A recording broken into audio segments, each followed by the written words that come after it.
This show is produced by the Hartman Media Company. For more information and links to all our great podcasts, visit hartmanmedia.com.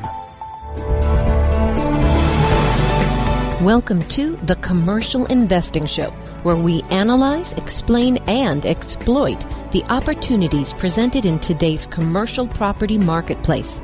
If you're interested in apartments, mobile home parks, self-storage facilities, and other income property, you've come to the right place. We'll explore what's hot and what's not in markets nationwide in the relentless pursuit of return on investment. Here's your host, Jason Hartman.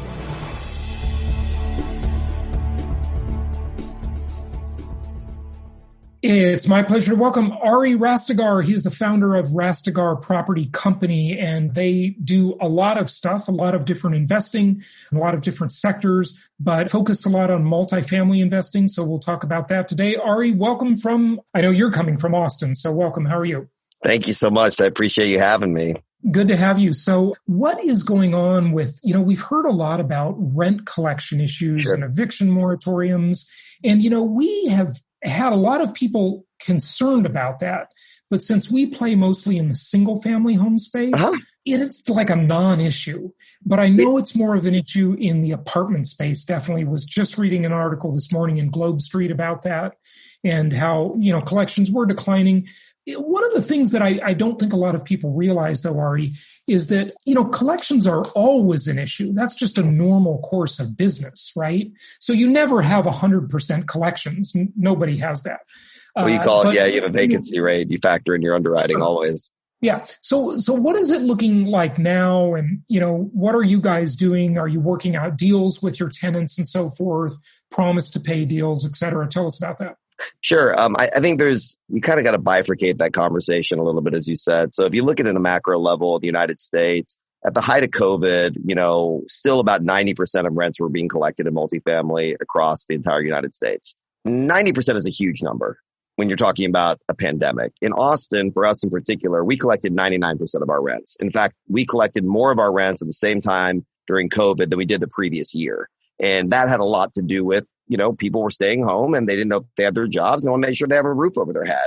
And we collected that data through a series of surveys, talking to them. But Austin's a unicorn, right? So Austin is not, indicative of the rest of the United States or some other types of cities. And once you start digging into Class A versus vintage, and it starts to get a little bit more difficult. But in Texas as a whole, rents are collected in the mid 90s. And as you mentioned, most months you maybe have a tenant in the mid 90%. In the mid 90% of collections are paying. Okay. Absolutely. Sure. So when you start to see those numbers come down on an average basis, you're watching on the East Coast, the West Coast. New York City, as an example, this time last year had 5,600 vacant apartments. Right now they have 25,000 vacant apartments. So that number that's being pulled down is really in these larger primary markets like your San Francisco's, your Los Angeles's, and the New York's. But overall, multifamily, certainly in the Class B, Class C space and the value add space that we play in mostly, collections have been really strong, and so compared to retail or some of these other, or hospitality that have dropped completely off a cliff, there really have seen multifamily be a flight to security. And it's why you haven't seen cap rates expand as much as people thought they were going to, or see these, blood in the street type deals in markets, certainly in the Sun Belt, like in the Nashvilles, the Texas, the Florida, the Phoenix. It's fared really, really well. And, and this is the problem. I'm battling this all the time. Like every time I post a video or do an interview on someone else's YouTube channel, you get these comments from these people that just don't know what they're talking about. That's just not, this is the data. The data is that overall 90% of the collections in the entire United States are multifamily. That's an extraordinary number. So everybody says, though, well, not everybody, but, these uninformed people are just talking about like how they're going to pick up deals at 50% of the price they're at today next year. I'm not seeing them. I mean, they're out of their mind. They're just out of their mind. By the way, how funny, in your space, in the single family space, we're actually seeing a surging of home prices. So people are leaving the urban core. Austin, the median housing price just broke $375,000. And so it's certainly in markets like we mentioned, like the Nashvilles, the Raleigh, Charlotte, Florida, Phoenix, these growing cities. You can just say the Sun Belt and the North and the Southeast, Sure. I mean, housing prices are going up and rents are still increasing. Cap rates, if anything, are staying stable and rents are coming down, which that by itself is a little bit of an anomaly. For rates to be this low, we should see cap rates compress a little bit, and they're staying a little bit stable. In some instances, they are compressing. But you have to look at things more than ever on a case-by-case basis, on a corridor-by-corridor basis, when you do your underwriting. But I'll tell you, from a financing standpoint, there has never been more accretive financing on the agency side than there is today. I mean, I just got a quote for 2.6%, 12 years with Fannie Mae with 5 years of IO. I don't know how, it's, pretty unbelievable. Below the rate of real inflation. And it's effectively free money. I mean, and it's not free. They're paying you to take it. Literally. Yeah, I couldn't agree with you more. So we're seeing great opportunities, but what I've told folks, they're like, oh, so you're getting this, huge discount. I'm like, no, I'm actually just buying deals from guys that I thought would never sell.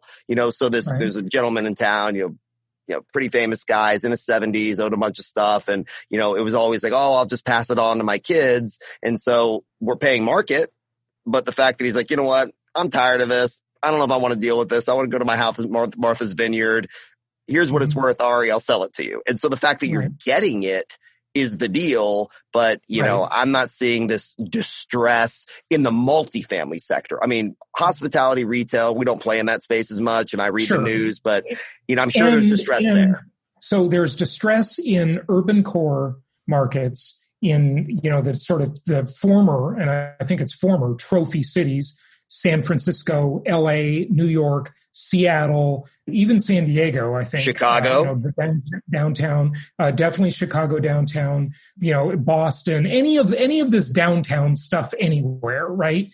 People don't want to be in high density. They don't want to live in a riot zone, and there's this flight to the suburbs, right? These suburban markets are really strong. So that's interesting. Now, I want to ask you about, some predictions of what you think is going to happen next year or the year after. But before we do that, let me just show you something. I'm going to share my screen here, and I want to show you something because I think, Ari, this might represent shadow demand, which is sort of an interesting concept of these sort of unseen shadow demands. Can you see this chart? I can. Okay. Wow. Great. And this is shocking. And what this, if you're only listening on audio and not seeing this on video, which, it'll be on our YouTube channel too, the majority of U.S. young adults now live with their parents. This is at the highest point ever recorded. And we're going back 120 years. Okay. When in the old days, people did live with their parents. I mean, even in the Great Depression in the 30s, there were fewer people living at home between 18 and 29 years old than there are today. That's absolutely amazing. During the Great Depression in the 30s, it was only 43%. Now it's 52%. During the Great Recession 10, 12 years ago, it was 44% is where the top number was. So, eventually these kids are going to move out. Yes. And they're going to need a place to live. So, this is a shadow demand for, a lot more demand for houses and apartments, right? I love the way you explain that. And this is fantastic. This is fantastic data. And, another thing to kind of dovetail into it and emphasize the point is that millennials, and I kind of joke that I'm the oldest millennial. I'm 38 years old. So I'm like kind of the old and young guy both, right? Millennials rent as a general rule. And it's not that they don't have money necessarily. It's that the core values are different, right? You want to be out more. You change jobs more frequently than any, demographic in history. And so to further that point, when this demographic goes back into the workforce, once the fear factor has come and mom says, hey, you know what, honey, come home, stay here, do the college maybe virtually, or come back to your bedroom. When that goes back into the market, I think it's going to create a massive demand for rental more than anything else, whether that's single family rental, a few folks living together, or apartments. But I think this is, a tremendous shadow demand. I hadn't heard that term before, but I love it, for apartment rentals in general. Yeah. And just to give credit, this chart is based on Pew Research Center data. So, it's really depressing, what are all these kids living at home for? This is just a sign of the times, but we are where we are, right? So interesting. So what do you think about, we talked about now, and we see prices increasing. We see huge shortages of housing, of all the commodities. Well, maybe not all, but a lot of them, core commodities to build housing and apartments. Lumber, huge shortages, with lumber causing the price of the average single family home to go up like $14,000 to $16,000 already, just because of the lumber shortage component only. Absolutely. And I think that will settle down a little bit. It's kind of bad right now. I think it'll improve a little bit, but still, I think the shortage exists for sure. But what's going to happen next year? What's going to happen the year after that? I think it's a great way to look at it. And I always look at things as, you want the right answer, ask the right question, right? And I think in the short term, there's a lot of uncertainty. I get it. But, this is not the Spanish flu. This is not, there's the numbers are in of what we're dealing with from a COVID standpoint. And my heart obviously goes out to, the people that have lost family members and the suffering that we've seen. No question. I'm very sensitive to it. We know several people that have lost their parents. And, but at the end of the day, in Austin, Texas, Austin just became the 10th largest city in the U.S. And I speak from that vantage point. That's where I am, right? So it passed ironically. But you do business in many markets. We do. So we've done business in 38 cities, 12 states, 7 different asset classes, so we run the gamut. We own property currently in Phoenix and Dallas, Austin, we're around. But the net is, on a long-term basis, this is all a blip. This is a complete blip, right? And so we already were coming out of the longest bull market in history. You're already asking for a major correction in the stock market, irrespective of COVID, irrespective of the elections. PE multiples are trading at almost, crisis levels, regardless of anything. And even these trends that you're looking at, this exodus that we talk about, and I was joking the other day on Yahoo Finance that, California and New York are the land of the flea and Texas is the land of the free, and just, but the point was that exodus had already started. 1 million people left California last year. 150,000 of them came to Texas. So COVID has thrown gasoline on a lot of these trends. It's accelerating the trend that was already accelerating there. It's already happening. So when you look at a chart or you're a value investor, right? It's different if you're a flipper or market timer. And that's just not my business. I don't understand it. I'm not a trader or a magician, right? Like, if we're buying something, we're renovating it, we're creating value, we're holding it, we have organic rent growth, we're creating value, right? Just like you are. So when you look at a 5-year, a 7-year, a 10-year trend, most of these things are effectively negligible in the grand scheme of things. I think you're going to watch the markets, probably come down in a lot of ways. You've seen the tech sector, really surge, very similar to 1999 in a lot of ways. So there's asking for a correction there. It's going to pull back a little bit. The Fed came out recently and said they're going to keep rates down till 2023. But what you said earlier, I really agree with, is these former trophy cities, the San Francisco's, the New York, the Chicago, residents are starting to think like, why am I here? Like, why am I in this, so I lived in Manhattan for many, many years. Our daughter was born at Lenox Hill, our oldest daughter. And so I have a great love for New York City and great memories of being there on Wall Street. But you're there and paying the premium. My dad called it elevation training. You're meeting the people. There's proximity. The banks are there. You're gaining all these connections. But when that ceases to exist, you have to say, do I want to pay state income taxes, federal income taxes, city income taxes, pay this much for my apartment? I mean, why am I doing that? Like, when I can have Google Fiber in Austin or Kansas City, it doesn't make sense. It's just totally overrated, and the chart on the screen now, I hope you can see that, looks at Manhattan apartments, something that you mentioned earlier. Manhattan apartments see record loss in sales. Quick facts from the second quarter. So this is totally the most current data, right? Because it's going to keep dropping. I mean, these numbers don't surprise me, but this is going to keep. I mean, these numbers, I believe that New York has seen its last day in that regard. I mean, I don't believe it'll ever go back to what it once was at its peak. I think there will certainly be corrections. I don't think it's going to be, disappear and turn into zombie land by any stretch of the imagination. But people don't see the value anymore. Ari, what we've got to remember is and by the way, this chart on the screen is from CNBC, and let me just say it for the people only listening on audio, okay? So second quarter sales of Manhattan apartments down by, you ready for this, folks? 54%. That's a crazy number, by the way. That's a crazy number. That's shocking. That's shocking. It's not 20%. It's not, 30%. It's 54%.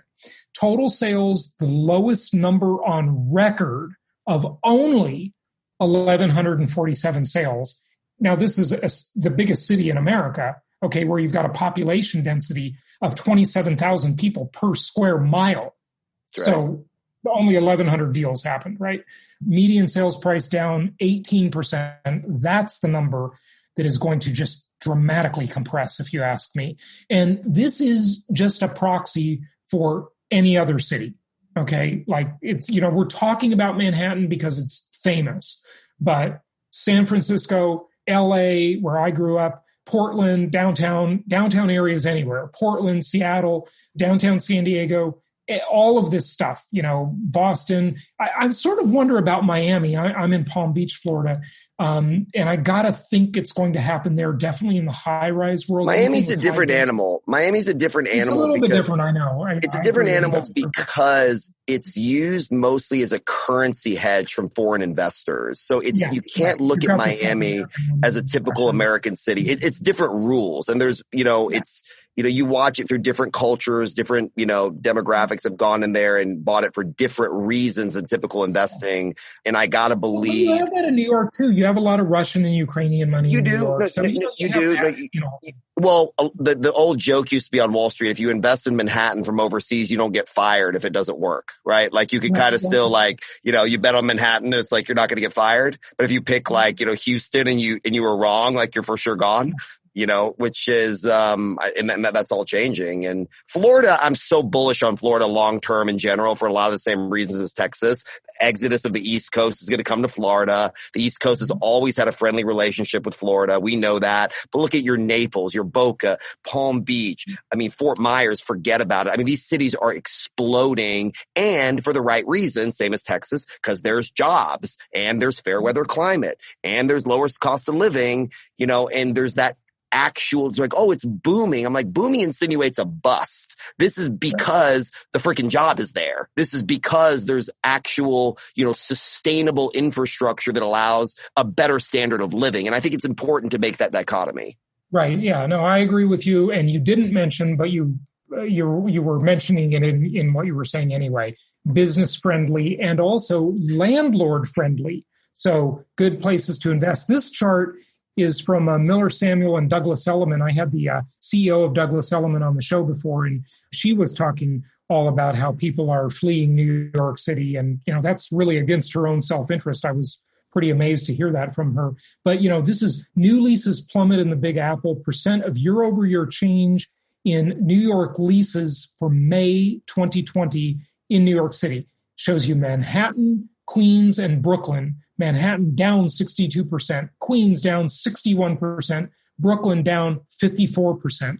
So it's absolutely shocking what's going on. Now, let's go to that other topic of what's going to happen next year, the year after. Look, no one can deny that this is certainly a very uneven situation. Some people are doing fine. Some people are really suffering. I don't hear much about this. But all of these commercial properties, Ari, that are in so much trouble, the retail, the office space, those are backed by mortgage-backed securities that finance those deals. And those are going to default. Those bonds are going to default. The securities are going to default. And that's a domino. The residential market, I don't think has that problem to any great degree. Now, they corrected a lot. They put a lot of risk controls in after the subprime debacle. There was a lot more risk controls that were there. Or the residential side. On the residential side. And, because that's what pulled it down last. People like, oh, is it going to be real estate? Last time was because there wasn't risk controls in the subprime market. That was a different animal, right?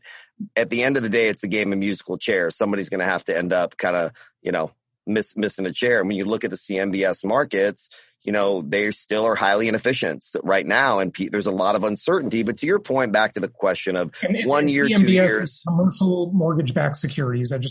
Correct. Yeah. Yeah. So the bondholders. So, and effectively what that is for people that, are listening is the bank goes and makes a series of loans. They'll make 1,000 loans at X amount and they pool them together in what are called tranches. And then in those tranches, rating agencies will rate certain pieces of them and then they sell them in pieces as bonds and they collect, an interest rate effectively. So that's in a nutshell what a CMBS is, right?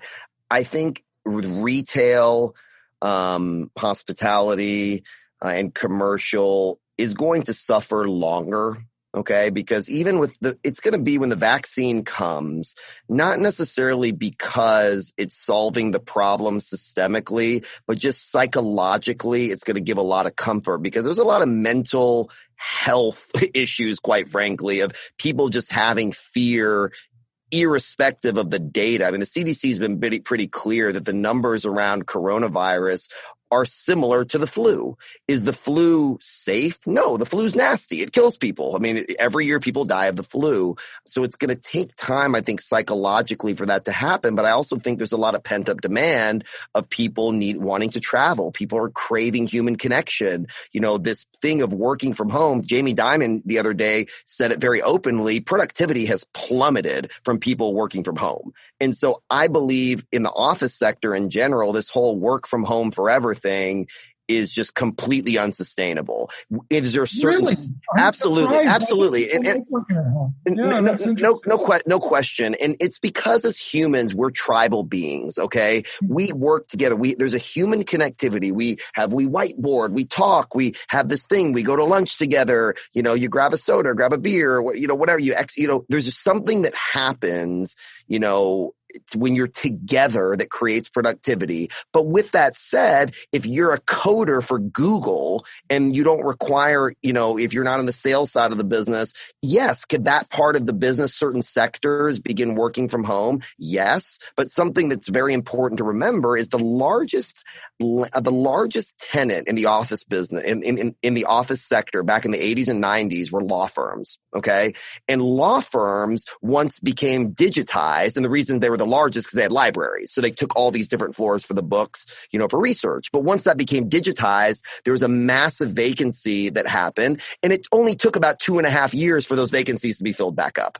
So I think you're going to see innovation. You're going to watch vacant office buildings converted some floors into multifamily, just like we saw when Sears started to go bankrupt. Folks came in and converted that into self-storage. Like you're going to watch innovation happen, which I'm excited to see. But longer term, I believe all of these sectors will be, and it's like retail. They said, the retail apocalypse. Well, you look at Amazon, the largest e-commerce company in the world, the largest acquisition they made of $13.2 billion was Amazon, was a brick and mortar location, which I find to be a little bit Whole Foods. Yes, Whole Foods was their largest acquisition, which is, obviously founded and headquartered here. So the retail was this overcorrection. And now you're starting to see, before COVID, retail start to make a resurgence because people want an experience. They want to go out. Like my kids are still sad about Toys R Us. It wasn't that you can't buy the toy on Amazon, but we like to go to Toys R Us. Like we enjoyed walking down the aisles and having this experiential kind of thing.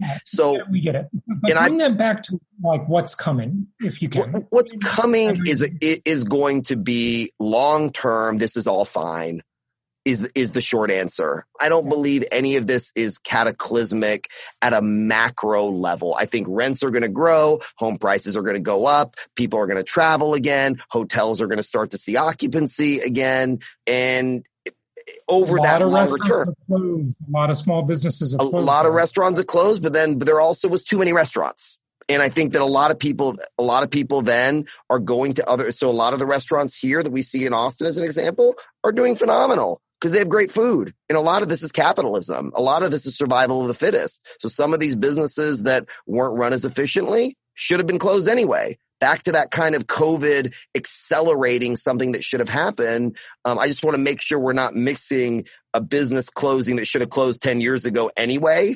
And now they just got a kick in the teeth and it's gone. So we're mixing those things together. Joseph Schumpeter's creative destruction. That's what that is. And this has accelerated that. And that's ultimately a good thing. It's a great thing. At the time, but it's a good thing overall. Great thing. Yeah, because it makes the economy adjust faster. But it's really hard to see, Ari, how, what the conversions of, say, shopping malls will be. That's not easy to turn into much of anything else. Yeah, you could take the Sears and make it an Amazon distribution center, but what do you do with the rest of the mall? It's hard. You also have to factor in population are growing in these areas. There's mixed use developments. There's a lot of things that can happen. It depends on what year we're talking about. If you say 1 or 2 years, I agree with you. I don't know what to do with that shopping mall. Over 20 years, and you look at the population growth of the cities in the Sun Belt, there's certainly going to be use for some of that space. For something of some sort. Maybe it's a rezoning, maybe it's, housing, but population growing at the rate that it is within those cities. And if you have a city like New York of everybody leaving, you're arguably talking about, 20 million people, in the outer New York area leaving. That's a lot of people that need houses and places to be in cities that didn't have that type of population. So I believe it fills. Yeah. No, I know it's pretty amazing. Well, wrap it up for us with just anything you want to say. Maybe something I didn't ask you. Whatever you want to tell the listeners and viewers. I think we're all kind of news fatigued, and we're seeing all this bad news constantly of this is bad. And I'll be honest for us, this has been an incredible buying opportunity. We've expanded, we've grown the firm, we're buying properties. Things are going great in a lot of ways, meaning that, Edison would say, people miss opportunity because opportunity shows up in overalls. So it's more work. You're slugging through mud, but those that are going to go put in the work right now, I assure you there's a tremendous amount of opportunity to be had in a lot of these things, but you have to be a little bit long-sighted. You have to have some vision. You have to have some resilience. And, if you want to take the lazy, entitled approach, pretty tough time. But I've actually seen it to be a tremendous opportunity because most of the competition is asleep. I agree. And they're going to miss the mark at all these people saying that, I'm waiting. I'm going to keep my powder dry until everything's 50% off. Folks, that's just not going to happen. That's just very unlikely. Yeah. And if it does happen, if stuff gets that cheap, it will be largely There'll be bigger problem. Well, hang on. It'll be because interest rates went way up. So people they're looking at the price and not the payment. People buy properties based on payments, not prices. And that's why, housing is actually cheaper now than it was in 2006 on a monthly payment basis. So yeah, don't miss the opportunity, folks. I totally agree with you, Ari. Give out your website or Twitter handle or whatever you want. Oh yeah, sure. It's Rastegar Property. It's .com, or on Instagram. It's just @Rastegar, which is just Rastegar. Good stuff. Ari, thanks for joining us. Thanks for having me. Happy investing.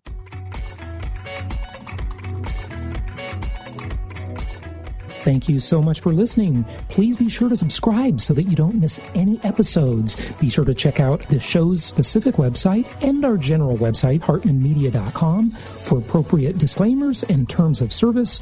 Remember that guest opinions are their own, and if you require specific legal or tax advice or advice in any other specialized area, please consult an appropriate professional. And we also very much appreciate you reviewing the show. Please go to iTunes or Stitcher Radio or whatever platform you're using and write a review for the show. We would very much appreciate that. And be sure to make it official and subscribe so you do not miss any episodes. We look forward to seeing you on the next episode.